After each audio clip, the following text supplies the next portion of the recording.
I do not think I can be objective or precise about myself, nor anyone should when you do anything creative, otherwise you become a product rather than a human being. My name is David and I'm about to turn 30, and before or until recently I couldn't really put myself to call what I do art or call myself a visual artist, but eventually I'm quite proud with the amount of work that I've done and with the effort that I put into the way I look or the way I project myself into the world.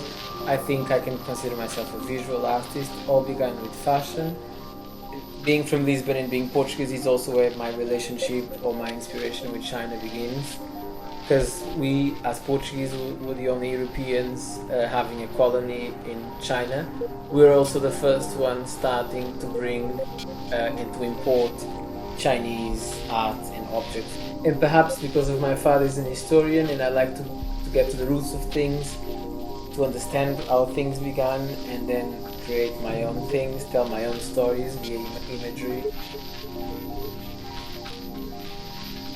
I've always been fascinated about Chinese calligraphy, so I'm very flattered to have my portrait taken and my keywords, or the words that I've chosen to, written in those characters. And one day I hope I can learn or know how to understand them, or how to produce them, but the same way I produce other sort of images, or the same way I tell stories. I haven't been to China. Both of my mother and father have some sort of military background, and funnily enough, until 1999 Macau was still Portuguese, and both sides of my family, mother and father, were in Macau with military functions. I was always supposed to go. I've always seen Chinese furniture coming inside the house. I've always seen Chinese paintings coming inside the house because of that, but I've never been, and I hope I'll go soon. Well, I'm waiting for an invitation.